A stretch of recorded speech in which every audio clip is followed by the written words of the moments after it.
Oh, this is actually terrible advice. A routine When and you a first hit the reward. running track, TikTok and short form video content has been taking over the internet, and of course there are millions of running videos giving you advice on what to do and what not to do. I'm not a fan of these short form video platforms and try to spend as little time on them as possible, simply because I don't see them giving me anything positive besides just some short-term entertainment. But as a coach and physio and someone who makes running videos myself, I got really curious on what running advice that is trending on TikTok. So I dove deep into the world of short form content for some days to find out if there is actually useful advice there or if it's even advice that could be harmful. I have chosen 5 videos that all have a massive viewing, some of them have millions of views. And the reason why I choose these 5 is because I really felt the urge to comment while watching them. Some of them actually really frustrated me. But in general, after watching these short form videos about running, I found that most of them are pretty generic advice that can be good, but I feel like in the 30 seconds or what the video is, you don't really get a deeper understanding to actually make a difference for the people watching it. So let's dive into these 5 videos, and if you have any thoughts while seeing them and like me have the urge to say something, let's open up the discussion down in the comment section and give your opinions there, and hopefully we all can learn something from this. This first one is from an account called My Russ Fitness, and it is about running technique. I see a lot of these videos about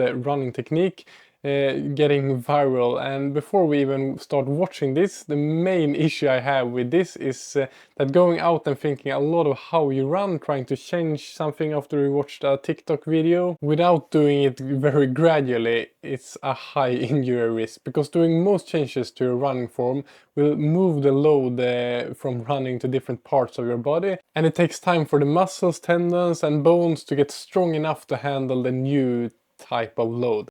Okay, so let's watch this. First of all, he's telling us that you shouldn't look down like that, and I can understand he's exaggerating to make a point, but it's still funny because I have never seen someone running looking down that extreme like he's showing there, but I guess he's trying to make a point. But yeah, if you run like that, you should probably change it. And then here is the correct technique of looking in front of you, which I think comes naturally to most. Let's move on to this next one that is on a very interesting topic of using running as a way to lose weight. This is a video from Charlie Johnson Fitness. Let's look at it. Running is actually the worst way you can lose weight. I'm about to tell you why. Well, he starts off bold with saying that running is the worst way to lose weight.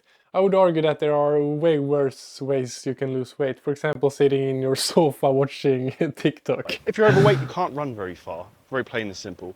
Whereas you can generally walk pretty well, not have any issues and not have any joint problems. When you run, you put 10 tons of force through your joints, which is going to make it very difficult for you to run day after day after day. Well, that's true if you're overweight and have no running experience. It can be really tough for your body and you could easily get injured. But I think if you do it right and have a really slow progression, mixing running for short bits with walking, it can be a great way to start getting into shape. You're going to have problems. Whereas if you can actually walk for an hour pain-free versus run for 10 minutes very badly, the walk for 1 hour is going to burn more calories. My advice to you is if you want to burn body fat, go for a walk and don't for a run, and make sure you do resistance training. Okay, the end here I really don't agree on. He says avoid running, and I don't see any problem with having it as a part of your training when you're trying to lose weight. If you do it right, not doing too much too soon and mixing it with walking if you have to, it is of course a way more effective way of burning calories than walking. So simply saying that you should avoid running altogether I found really strange. Especially when he also adds that you should do resistance training. And when we talk about losing weight, it is of course way more effective with cardio training than resistance training. But of course it is good with resistance training as well. But in general, I think he misses the whole point with weight loss. As I see it, training can be a good part of losing weight and of course make you healthier and more fit, but the main thing you need to change if you are overweight is your diet and start thinking of what you eat and of course how much you eat. I see very few having success with weight loss when they just focus on the training part. And there are plenty of examples of people doing a lot of training and a lot of running but still being overweight because they struggle with their diet. So I don't like this guy's approach, basically saying that running is bad for you and you should avoid it. But I agree on the point that you should be careful with how you introduce it, especially if you're completely new to running and if you're overweight. And I think this is a part of the problem with this type of short form video platforms, that you have to have like really bold statements like that, like this guy saying avoid running, because it helps make them more viral, because more people engage both positively and negatively and comments when you do bold statements. But when this helps content go viral, it also incentivizes the creators to remove all nuances to what they're saying, which is so important in most topics, to have some nuance to what you're saying and understanding that very few things are like this black and white. This next one is another one about running technique, and it is not about any random person's running technique this time. It is about the GOAT of ultra and trail running, Kilian Jornet's running technique. And one could think it would be a video studying what the absolute best in the world do to move effectively, to learn from it, but no. This account that's called Post Running has a completely different view on Kilian's running technique. Let's look. First here we see him running on the track in slow motion, and you tell me, but as someone who has worked with running technique analysis, I think this looks really smooth and efficient in many ways. But yeah, here they first stop the video at the push-off with a straight knee. I think they mean that this is a bad thing, but to me it means that he can just complete the push-off phase in a good way. Okay, this is really interesting, because in this next freeze frame they claim that Kilian is overstriding, which is a common problem in running form, where you land with your foot in front of your center of mass with a straight knee, and this can cause some braking forces and high impacts, especially on your knees. But here is where I get really irritated on this video, because if you look at the freeze frame that they have selected here, we can see that the outside of his foot where he lands is barely hitting the track here. So at this point there are no real forces traveling up his leg and up to the knee. He also already here, before the real impact from the ground, have a bent knee, which is great.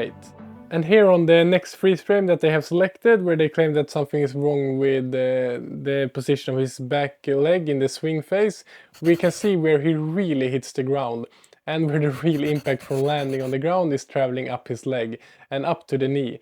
And here we can see that it is very much aligned with his center of mass, and that he has a slightly bent knee. So this looks looks great to me. And now they start claiming that his upper body that is slightly tilted forwards is wrong as well. And being slightly tilted forwards like that is something we see a lot on elite runners. Jakob Ingebrigtsen is a good example of this, but according to the model of how everyone should run, according to this post-running guy, this is wrong. And yeah, it could be that the best runners in the world are doing crucial mistakes in their running form. But the likelihood of the best in the world at something are doing crucial mistakes is pretty slim. And then this guy ends with writing about potential risk for injuries for Kilian. I mean, yes, Kilian has had some injuries, which all top runners who push the limits in their training have had. As a physio and coach, I have yet never met an elite runner who never had any type of running injuries. It goes hand in hand with pushing your limits. But with that said, Kilian is one of the people in the world who has ran the toughest and most extreme races and training runs ever without getting injured from them. So to say that he's doing something wrong and should change it with this, to me, very bad video analysis is just frustrating, because there are so many of these running technique gurus who most of the time have no evidence whatsoever backing up their claims, and forget that we are all different. Everyone has different body proportions, and therefore everyone's optimal running form will look different. And there are even studies proving that so-called experts could not decide from looking at someone running how efficient their running stride actually was. Let me know what you think. Do you think Kilian's running stride looks bad? I for sure do not. This next short video is from an account called Optimal Running, and it is about the mistakes beginner runners make, and there are plenty of short videos I found that are just like this, so I thought I would react to this one that has gone viral and see what I think about the advice in it. Okay, so the first mistake that he claims that beginner runners do is to do no warm-up drills, and this I really don't agree on, because of course it can be good with some drills to get yourself ready, especially before a faster run or when you're going to run intervals. But to be honest, what he demonstrates starting out your runs with doing high knees like that is a way bigger injury risk for beginner runners than starting your runs with a super slow jog. Because the impact on your Achilles and knees from doing that here is quite tough. So in general, I think beginners should be careful with those kind of drills. Oh, this is actually terrible advice. The first 2 points being about the importance of warm-up drills, and then this one about stretching. There is no evidence whatsoever supporting that static stretching and being more flexible as a runner actually decreases your risk of running injuries. And it actually makes you a less efficient runner. Being stiff in some muscles and tendons are a natural adaptation to running training and makes you run faster with less effort. And some people like myself are naturally hyper flexible and should really avoid stretching. But some are of course more stiff, just like on the other point I talked about. We are all different, so some are more stiff and some should probably do some sort of mobility work and active mobility exercises. But to give that as a general mistake runners do, that they do not stretch, I simply think is wrong. And again, this is what I talked about earlier with these short videos, giving tips and advice, missing all types of nuance. Okay, I hope this next tip is better. Let's see. Yeah, that's good advice, and for sure the main mistake beginners runners make is that they push too hard in all their runs compared to their fitness level, causing them to 1. Hate running and 2. Get injured. Good advice. Next one. This next one I don't understand what he's thinking, because I often see beginner runners focusing way too much on their pace, wanting to get bragging rights on Strava for their average pace and so on. Especially if you're not running on a completely flat road, pace is a really bad tool for measuring your effort, and I think it's a lot better to go by feel. If it doesn't feel hard, you aren't out of breath and could easily have a conversation while you run, then you're running your slow runs slow enough. Last tip here, let's see if he ends on a good one. Well, yeah, I agree on that one. It would be good if most beginner runners had a training plan to make sure they don't do too much too soon. This next one is from an account called Jeremy Miller Fit. This workout will increase your VO2 max by 13%. Okay, he starts off really bold with saying that this workout will increase your VO2 max with 13%. Don't we all want that? But I can directly break the news that no single workout you do will increase your VO2 max that much. But I can give him the benefit of the doubt that what he meant to say is that doing this workout for a couple of times per week for many weeks will increase your VO2 max. But then again, since he doesn't clarify any of that, those 13% really doesn't say anything. I mean, if you're not an elite runner, you can increase your VO2 max with 13% pretty easily on any type of workouts if you just increase your overall training volume. But yeah, let's keep watching. This is the Norwegian training method, also known as the 4x4. Oh no! He says that it is called the Norwegian training method and starts talking about the 4 times 4 minute intervals, which is completely different things.